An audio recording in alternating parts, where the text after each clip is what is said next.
Welcome along to the Gobby Gaffer YouTube channel where I play Football Manager 2023, and today we have something a little bit different. Now, we have all heard about the Luton Town FC success story.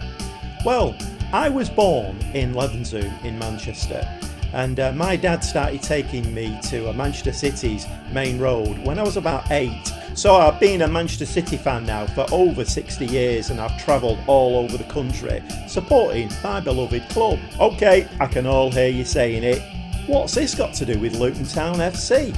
Well, there is quite a historical link, because at the end of the 1982-83 season, the old Division 1 had Luton Town and Manchester City both in the relegation area, and we played Luton Town on the last day of the season at Main Road, and all we needed was a win or a draw to stay up in the old Division 1. This was before Premier League times.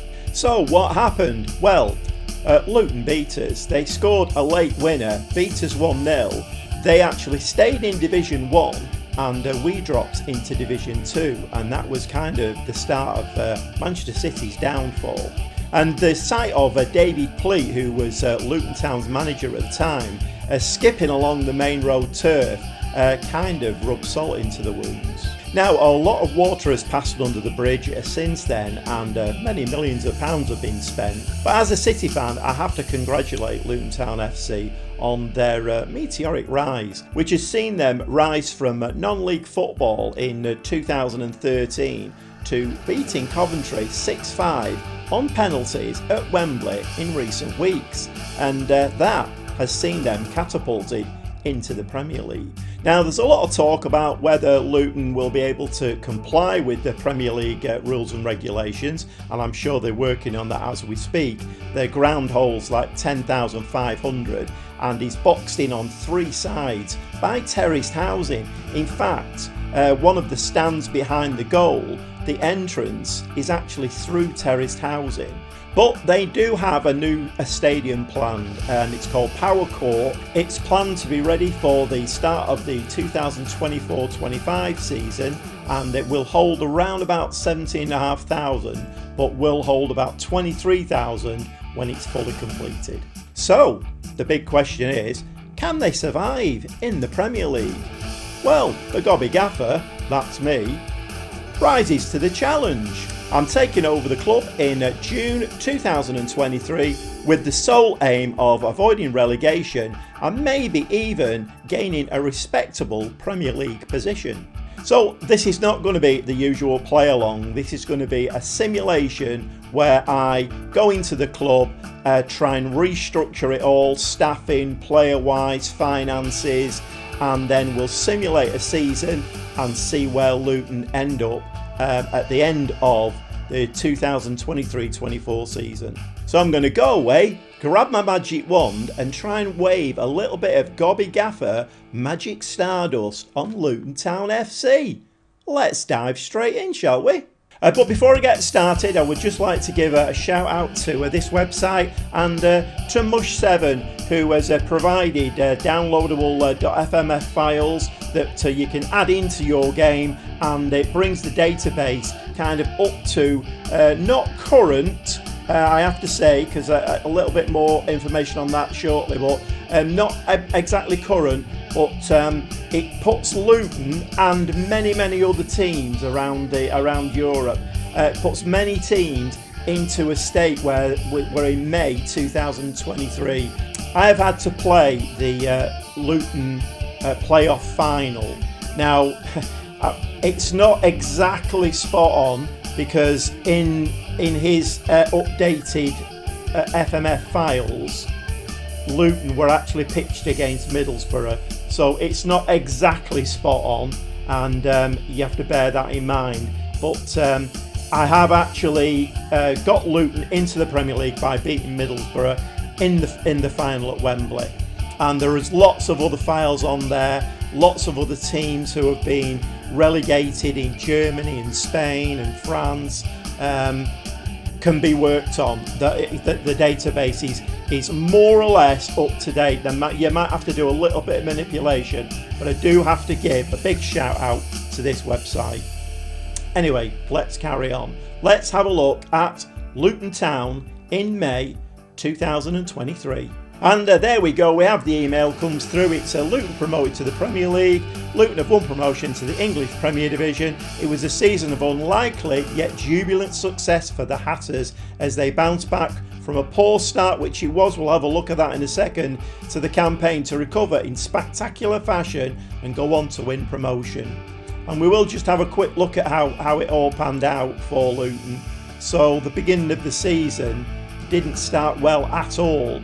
In the first, 5 games, they had 2 losses, 2 draws, and only 1 win. And then even then after that, it didn't get going particularly well for them. But once we kind of hit February, then results really started. End of January and then into February, March, results really started to come good. Even though at the beginning of May they had 3 draws, one of those being the playoff semi-final against Sunderland. They did actually obviously win that on penalties, and then obviously in my game they beat Middlesbrough in the playoff final, which puts them into the Premier League. And like I say, just bear in mind that this database starts before the Championship playoff final. So if you try this, you will have to play that game, and you will have to kind of manipulate it for whatever team, because it doesn't have to be Luton. I'm doing Luton, but it doesn't have to be Luton. It could be many teams who've got promoted or relegated, and you can go in there and play these save files. Anyway, let's get on a little bit further. So back to the inbox. So we've had the email, and the board is setting initial budgets, which is always an exciting time. And let's have a look. So we've got an initial wage budget of 425,000, which for Premier League is not an awful lot, because the likes of Manchester City are spending kind of 5 million minimum on wages, so it's not a lot. But we do have a transfer budget of 35.28 million, and I think the 0.28 million could become really important as well, because we are going to have to do a lot of ducking and diving in the transfer market, as we'll see very shortly. So just have a quick look at the first team squad, and as you can see here, I've organised this by contract expiry date, and if we scroll right down to here, which is Alan Campbell, all of these players' contracts are all up in June, which is like 4 weeks time basically. So this has all got to be worked on. There are quite a few players out on loan there. We do need to have a good look at that. We do have some players that are with us until the end of next season, but all of this is going to have to be looked at. Have a quick look at the under-21 squad. There's not an awful lot in there, but we may have to use some of those. I'm not quite sure, but again, like I say, at contract expiries, I mean, 4 weeks time and they're all gone. Under-18 squad. So have a quick look at that. Again, we've got a lot of expiries, but not many of those players could be used anyway. Tactics obviously is something that's going to have to be worked on. I did set this tactic up, and I think this is the team that I played the playoff final with to beat Middlesbrough and get into the Premier League. But obviously a lot of these players will be going. Who knows who we bring in? The tactic will be decided by the players that we bring in. If I can't find any wingers at all, we will be playing this kind of a system. If I can bring some free transfer wingers in, then we're probably playing with wingers. I mean, you know, it's not rocket science, is it really? Have a look on the staff screen. This is a bit of a car crash. So we have 4 coaches and we're allowed 7. So we have no performance analysts. We're allowed 4. Moving over to the scouting area, we're allowed 8 scouts. We've only got 2. We have no loan manager. We have 1 recruitment analyst. We're allowed 4 of those. So again, I don't really need to read all of these figures out to you, but as you can see, there's a lot of staff to be hired. and that will be first thing on the agenda. Let's get some staff in, particularly scouts. Scouts, the first thing, because if we've got no scouting network and we've got no player recommendations, then, you know, there's not an awful lot I can do. So I need the scouts out there to bring the recommendations in. In the scouting centre, I do have a little bit to work on, although there are only 2 scouts out there. Well, with the chief scout, we've got 3 scouts out there. So I do have a little bit to work on, but obviously to give myself the best chance with Luton in the Premier League, I need all 8 scouts out there, chief scout as well. Let's get some work done in the scouting field, and let's get this scouting page as good as we can get it. It gives me the best chance possible. Got 30 odd million to spend. I'm not sure if we can raise any money by selling anybody. As we know, there's a lot of players out of contract. Transfer centre, there's nothing pre-planned, so everything that happens now is going to be down to me. I've set the staff responsibilities, so hopefully all the staff responsibilities are all set in stone now, and you know, I will be organising team meetings. The chief scout probably will be organising the scouting system. Not quite sure yet whether to do it. Don't think we have a director of football. Let's just have a quick look. No, we have no director of football, and I do like to work with a director of football. So I'm a technical director. We need one of those as well. So I need staffing again is very, very important. I need people around me who can advise me, bring people to my attention. So there is a lot of work, as I've already said, to do in the staffing area. A quick look at the club info page. So yes, we are at Kenilworth Road. It was built in 1905, 10,265 capacity, and the stadium condition is very poor in game. So pitch condition is good though, so there's the bonus. And the finances screen looks like this. So we've got about 5.5 million in the bank, although we have got the summer transfer window coming up now, so there'll be no income. I'm guessing that will be close to zero by the beginning of the season. We do have a transfer budget of 35 million. Obviously, with the way that Football Manager works, if I spend all of that, then at this moment in time we would go 30 million in debt. So I do have to be very, very careful with this. It's not going to be easy, I don't think. And as we speak, club vision has not been set yet for the forthcoming season. I'm guessing it will be something along the lines of fight bravely against relegation. I would think so, but obviously we are going to do that. I would like to do a little bit better than that. I mean, obviously Luton are not going to win the Premier League. They won't get into Europe, I don't think. But you never know, and it depends on my signings, the staff that I bring in, and all of that is all up in the air at the moment. So I think that sets the scene very, very nicely indeed. And my job now is to go away, sort all the staffing out. Let's try and get some players scouted. Let's get some offers in. Let's try and have a look at these contracts and see where, you know, what's happening with all these contracts. Because I'm guessing now any of these players who are out of contracts in 4 weeks, because we're in the Premier League, if I go and offer them a new contract, they're probably going to want double what they're on now.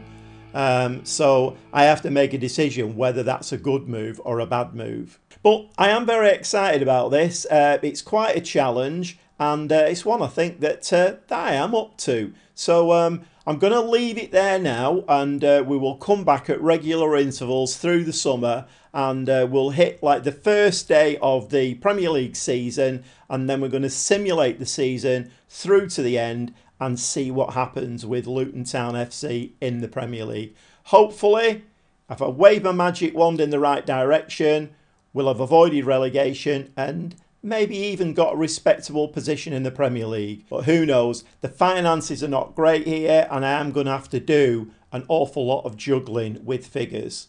So anyway, we'll see you very, very shortly, and like I say, I'll keep you updated as we go along. And so I did say I would come back if I had any news. Just a little bit of a catch-up really. We're on the 20th of July now, and I have done some transfer dealings. I'm not really going to go into that too much today. Quite a few players have gone. Quite a few players have come in. Not enough yet, but I'll save that as a little bit of a surprise for you in later bulletins. But I just wanted to come back today because the fixture list has been announced, and it's worth just having a look at the season preview because we're actually bottom. And yes, the media prediction is for us to get relegated in 20th place, 1,000 to 1. We have no players at all in the media dream 11. However, key players, I mean, we have to scroll down a long way, but key players, we do have 2 in there. We have Adebayo and Campbell, who are still with us, obviously, and they are they're just about in there in key players. The squad now is very, very trimmed down from what it was. Like I say, I have let a lot of players go. I'm sorry to Luton fans. If any Luton fans are watching, maybe I've let some of your favoured players go, but we are in the Premier League now, and like I say, we do have to sign quality players who are. I mean, I've looked at quite a few fullbacks who have had no pace and acceleration, and in the Premier League, they were very, very good fullbacks, stroke wing backs, but with no pace and acceleration in the Premier League, you're going to get killed week in, week out. The transfer window has been quite difficult. 1st of July came. I had a good look through there for free transfers because we don't have an awful lot of money to spend. 35 million, okay, in Sky Bet League 1, 2, maybe even the Championship is okay. In the Premier League, not so much. So I'm having to do quite a lot of wheeling and dealing. I've brought in a brand new director of football. He's doing a lot of work for me. He's bringing players to my attention. So I've signed a couple of players that he's brought to my attention. But we are working really, really hard behind the scenes. But it's not easy, believe me. Now the staffing screen is, it's not looking quite as good as I would have liked it to. I think this has moved a little bit. The coaching staff, I think it's moved a little bit. But the level that we were at in the Championship, as soon as the fixtures came out and I went back in here, it dropped like a stone. These green lines, you could hardly see them. So obviously the level in the Premier League is hugely bigger than the Championship. But I have been doing quite a lot of work, and I've brought in 4 performance analysts. I've updated the coach, and I've asked for more coaches. They've given to me. So I think I do have a new coach coming in. We're just waiting for a work permit for him. But we've got allowed 9 coaches now, and obviously this is a little bit unless if you've ever watched my saves before, I like the coaching staff to be top of the shop across the division. Unfortunately, at the moment, we don't have the money to be able to do that. It's okay, but it's not great. The recruitment team, I've filled all the scouting berths now. We have 8 scouts out there, along with the chief scout, doing all their work. We do have a director of football now who is half decent, so he's bringing some things to my attention. Recruitment analysts, all fully working now. The big problem I'm finding is the top coaches, recruitment analysts, physios, they all want really, really top money that the board won't allow me to spend. So until Luton gets some kind of a better reputation, these green lines are not going to get much higher. Medical staff, I've brought all the physios in now that we need. I brought all the sports scientists in that we need. Again, they're not the caliber that I would like, but I'm limited by what we can spend. So I'm working my socks off in here to try and get this is the best that I can possibly get. It's not the best in the division, but it's the best that we can afford. And like I say, the fixture list has been announced. We have played 1 friendly, got absolutely battered, 5-1 by Antwerp. Let's hope that doesn't continue.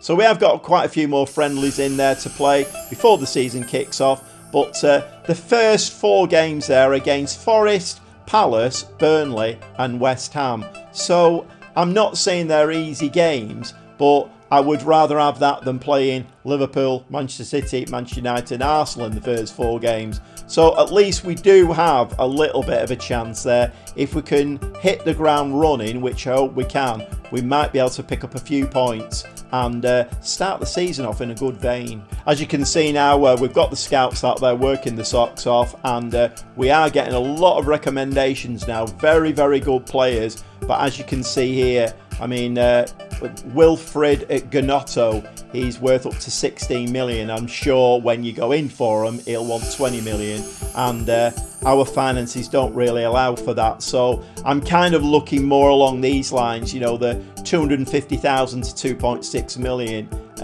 He's a left wing back. Maybe I need to look at him. So we are actually scouting him as we speak. Let's see if he comes through. But as you can see, you know, this is the problem when you start looking at players up to 20 million. That's for one player. Romeo Lavia at Southampton, 20 million. We just can't afford that. So we are bargain basement shopping. Let's see whether we can actually turn some of those bargain basement players into good Premier League players and avoid that relegation area. So the club vision has been announced, and as I predicted, they want to attempt to avoid relegation from the Premier Division, and importantly, that's ongoing.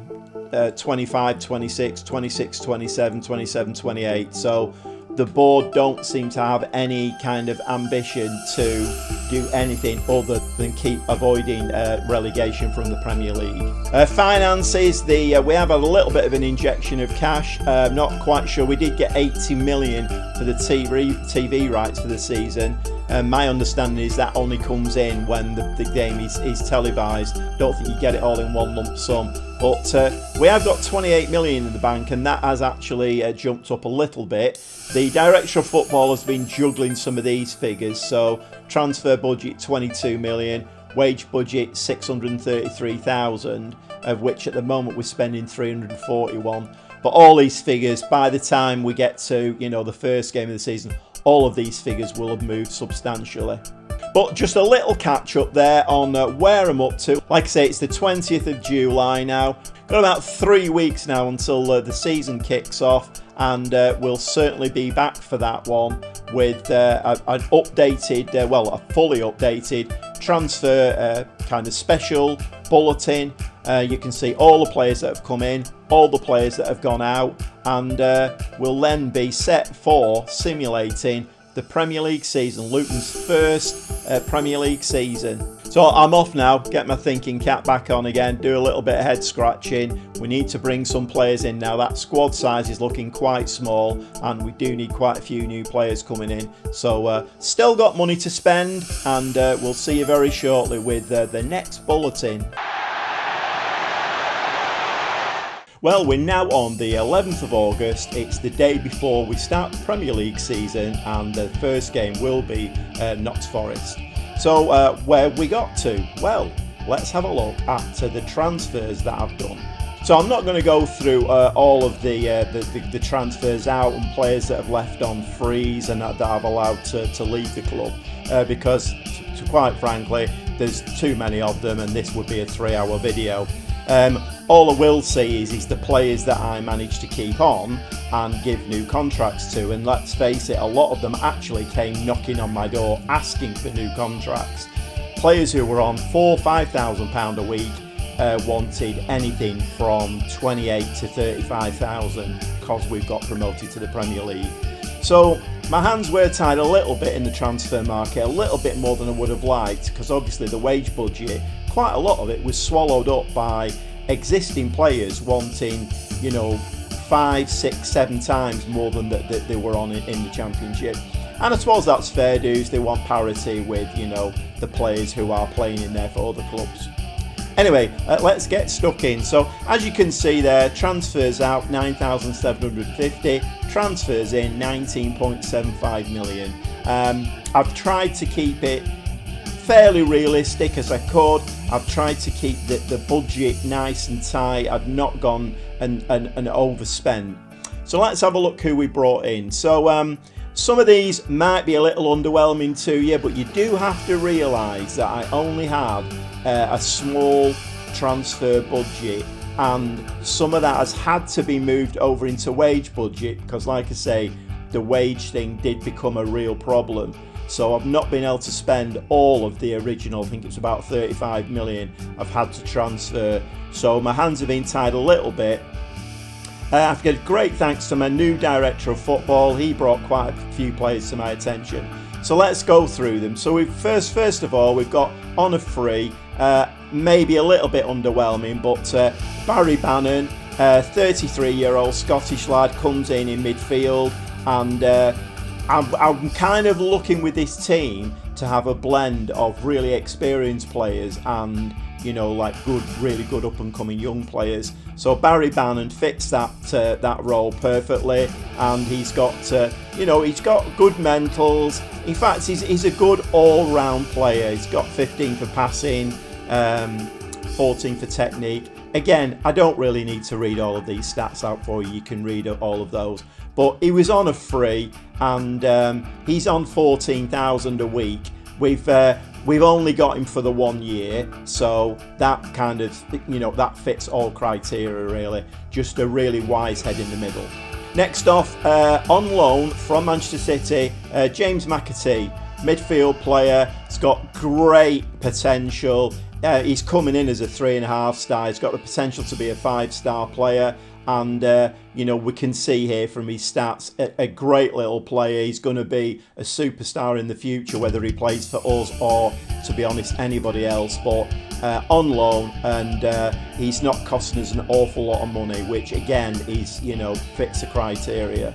And next is Kieran McDowell, 25-year-old right winger. So I think there's a little bit of a spoiler there. We are playing with wingers. But he's come in, and he's on £25,000 a week, which, obviously it's soaking up the wage budget. But again, 25-year-old, got quite a bit of experience, reasonable stats again. And, we have to work with our means. And I think on a free transfer, Kieran Dowell is a very good signing. So I thought the keeper department needed a little bit of strengthening. Director of Football more or less signed this lad for me, and 26-year-old. He's on loan from Wolves.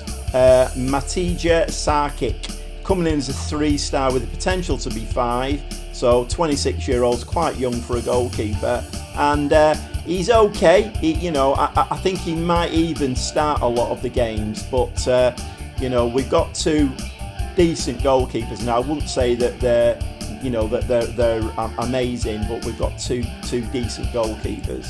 Now they do have a lot of strikers here at Luton, and obviously Bright bringing another striker in was a little bit of a gamble. But I took a punt on this lad, 22-year-old Italian, Lorenzo Luca. He's coming as a 4-star, because sometimes when your scouts say, oh yeah, he's a 4-star with the potential to be 5, they come in, they're a 2.5-star with the potential to be 3. This lad has come in with all the star rating, and as you can see here, he's got a finishing of 14. He's quite quick. He's got 6'7". 6'7". He's got a jumping reach of 17, heading of 16. I think he will be a bit of a superstar. And also, when you get that email about the potential top scorers in the Premier League, he's 15-1 to be top scorer. He's kind of the only accolade that we've got in any of these stats that are given at the beginning of the season. So I think he will do very, very well for us. 3.8 million next for Christian Bielik from Derby. Comes in as a 3-star with potential to be 4. Again, he's a good, solid player, 25 years old. So he's got a good head on him. Again, not going to read all the stats out for you, but deep line playmaker, ball winning midfielder. He can fit in either of these 2 roles, which is quite nice. Centre backs was a little area where I have let quite a few players go in the centre back area. I only kept 2, so I did need some cover in the centre backs, and not necessarily cover, maybe starters for the Premier League. So on a free transfer, Jack O'Connell, 29 years old. He's coming in as a 3.5 star. He's 15 for heading. He's got a good jumping reach on him. 6'3". He's good at marking and tackling. His mentals are very good as well, which is quite important. And he's very strong left-footed. So I think he will be a starter at left centre-back. Next is another free transfer, Joe Ward, 27-year-old right winger. But he's very right-footed, so he will be playing as a winger on that side. He is kind of one-positional, if you will. But on a free transfer, I thought it's a bit of a no-brainer. And again, stats-wise, very, very good. I mean, none of these players are exceptional, but hopefully they'll do a good enough job to keep Luton in the Premier League, and then obviously over time the money rolls in and then we can start bringing bigger and better players in. A 3 million next to Leicester for Yannick Vestergaard. He is 31, but you know, we've got him on a 2-year contract, so again comes with lots of experience. His stats are very good. His mentals are very good. Little bit low on aggression, but other than that, he's very good, and he will be a starter. He's right-footed, so I think we've got our 2 starting centre-backs for the season. Next on to Wolfsburg, £4 million for a German lad, Kilian Fischer, 22-year-old, a right wing-back or full-back. And he's coming as a 3.5 star with the potential to be 4. It's worth 10.5 million now, and we did need some cover.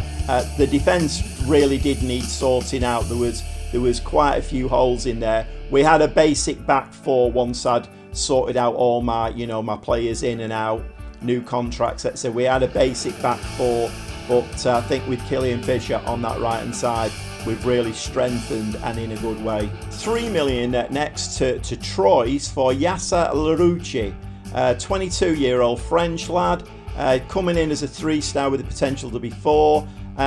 He's probably not the best left wing back, but anybody who's played Football Manager knows that left footers in Football Manager are quite hard to find. They are there, but they do cost a lot of money, and obviously we don't have that. So he's not the most amazing player in the world, but you know, we did need cover on that left wing back in that left wing back role. And then back to centre back, we've got on loan David Zimmer, 22-year-old, 6'3" centre back. He's good with either foot, so he can fill in nicely there. I think we've got some decent cover now right across the back 4, and I think he will be a good signing for us. And lastly, we have a Davis Vasquez. This deal hasn't actually gone through yet. Whether it will or not, I don't know. It's probably going to be after the Premier League has started. So, but I have gone in for this goalkeeper. He's a 3-star with potential to be 4. He's 6'4".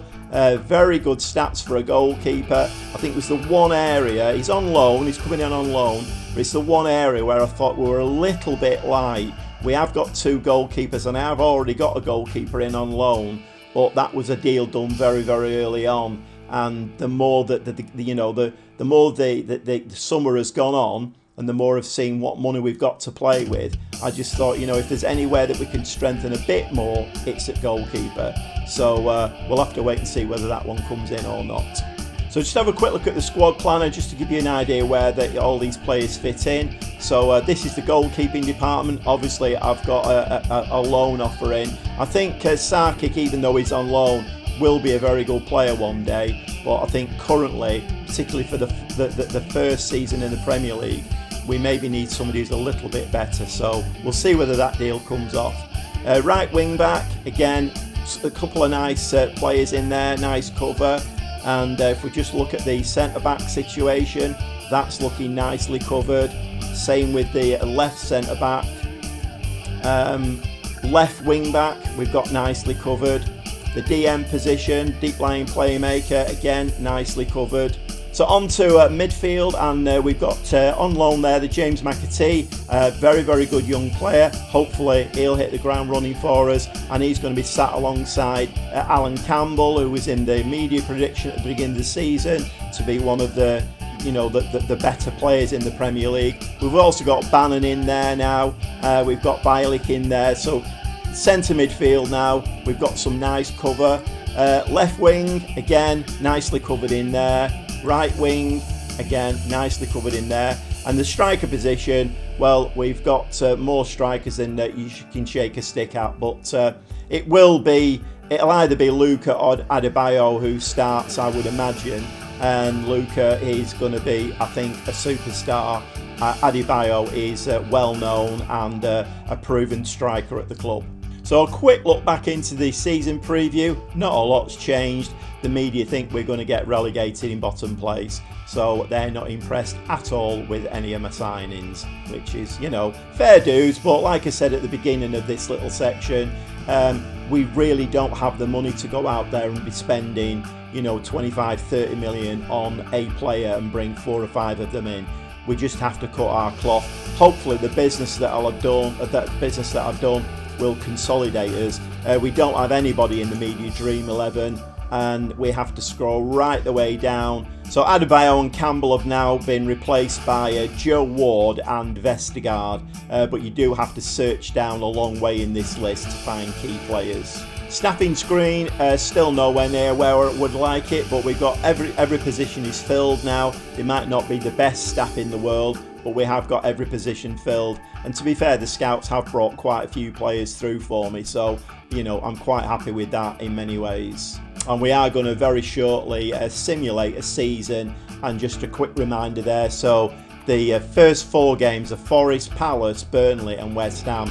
If we look towards the end of the season, and our last 4 games are West Ham, Burnley, Spurs and Wolves. Club vision, just a quick reminder on that, that's not changed at all. So going right through until the 27-28 season, that's if they're still there. Hopefully they will be if I've done my job right, but it's just attempt to avoid relegation from the Premier Division. I mean, can we change that? Who knows? We'll have to wait and see. And lastly, a quick look at the finances. So as we're about to kick off the Premier League season, we have just under 13 million in the bank. We've got a tiny transfer budget there, and we're about 20,000 under the wage budget. So like I say, I've been quite responsible with my transfer dealings, and I've not bankrupted the club, which obviously you can't do. I mean, at the moment the club is on course to pass FFP, so hopefully I've done a decent job in the transfer market, but equally important is keep the finances looking good. And that is that. We've now got to the first game in the Premier League season. All my dealings are all done now. All we can do now is holiday forward to May 2024, and let's see where Luton have actually finished up. Hopefully, I'm not expecting miracles, but hopefully just outside that relegation area, and we can stay in the Premier League and reap the riches that we all know the Premier League brings, and we can reap that for the next few seasons coming along. So let's click a button and let's see what happens. And we're back. A little bit of a confession. What I decided to do, to give Luton the best chance possible, I decided to play the game until the end of the summer transfer window, just to see if there were any areas that I needed to bring somebody in, and I did actually bring somebody in on deadline day. And then I simulated it until the January transfer window, because the simulation doesn't really take into account transfer windows. So I came back, January transfer window, again signed another few players in the January transfer window, then I simulated it until May of 2024. So let's get stuck in and see what happened. So the player that I brought in at the end of the summer transfer window was a 28-year-old Ukrainian, Viktor Kovalenko. On loan from Atalanta, just thought we needed a little bit more strength in depth in that midfield area. And then moving on to the January transfer window, again I'd identified 1 or 2 positions that we needed filling. So it was actually a defensive midfielder, DLP. Marcus Antonio came in on loan, a Brazilian lad, and again, I don't need to read the stats out, but again, another very, very good player, 4.5 star potential, but he did slot into a much needed area. Another loanee, left wing, we were a little bit light in that area, so I signed a Spanish lad, 24-year-old Rodrigo Riquelme. I'm sure I'm butchering a lot of these names, but we did need some cover over that side. And lastly, I paid 1.3 million. Leandro Cabrera, 32-year-old, so I think I only signed him on a year's contract, but 6'2", decent centre back, very good mentals, and again it was another area where we needed a bit of cover. So that's all the extra signings that I made. So let's have a look. How did we do? Where did we finish in the league? And yes, we finished reasonably okay in 16th place. we got 39 points. Forest, Bournemouth and Sheffield United all relegated. Forest, the nearest to us, had 29 points, so we cleared it by 10 points. One of my philosophies for this kind of, team coming into the Premier League is really what you're hoping for is 3 teams need to be worse than you are in the season, and that's exactly what happened, because we actually had some great results against Forest, Bournemouth and Sheffield United. And if we just have a little look at the schedule and see how we did. So we started the season off not too badly, but we had quite a decent start, like fixture wise: Forest, Palace, Burnley, West Ham. We started off with some really good fixtures, which is, to try and hit the ground running. And we had some reasonable results, which got a few points on the board. But then, of course, as soon as we started hitting the likes of Tottenham, Tottenham twice there. Arsenal actually smashed us 11-1. Liverpool 2-0. We then started to go on a little bit of a decline when we started hitting, the bigger teams. We did have a nice win away at 2-1 against Newcastle in November, and some little highlights here. Everton we beat 1-0 in December. We beat Fulham and Sheffield United in the same month. Nice few draws there, which added, the points all added up. Good win there against Crystal Palace, 4-1.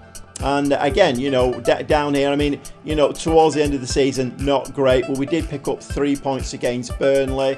We picked up 3 points against Brentford. This was the tactic that I kind of settled on. And one of the interesting things, I think, is these dotted lines here, which basically are saying that they've played poorly when played together using these roles.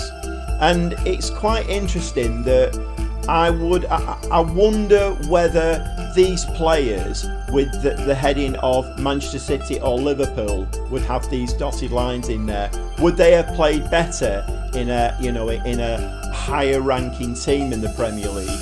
Because quite frankly, I've never seen this before. I've never seen so many dotted lines between players, and it kind of makes me wonder in Football Manager whether this is another kind of elitist. If you're playing with Manchester City, you can sign whoever you want, play them in whatever roles you want, and they'll all work fine together.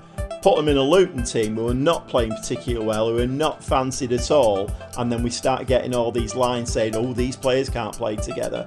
I don't know. Well, the plus points of the season, apart from obviously staying up in the Premier League, is Kovalenko, who I was a very last-minute signing. He actually played really well for us. 33 appearances, 7 goals, 4 assists, 2 player of the matches, 7.03. He was the only one who got a green rating. But he was a very, very important signing. I'm glad I decided to do that. Luca, the new striker, he played 37 times, 17 goals, 3 assists, 4 player of the matches, 6.99. And I could go through all of these for you, but this video would end up being 3 hours long, and you'd all have switched off by now.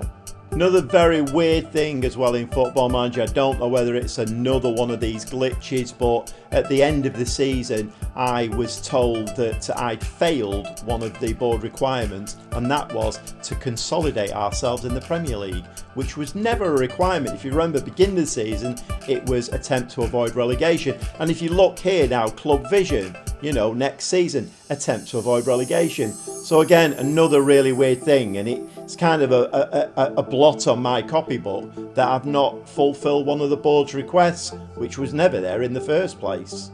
These are the finances at the end of the season. The budgets have been issued, and I have I've got a £67 million transfer budget, and the wage budget is £830,000. We have £50 million in the bank.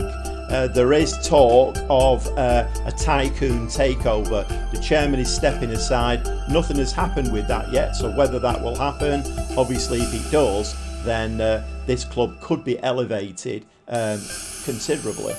So the Gobby Gaffer has waved a little bit of magic on Luton Town, not immensely. I suppose you would say 10 points from the relegation area is a quite successful season, and obviously now we've got money to consolidate and try and move further on. So I may or may not do a second season with Luton, another simulated season, just to see how they do in a second season with double the transfer budget.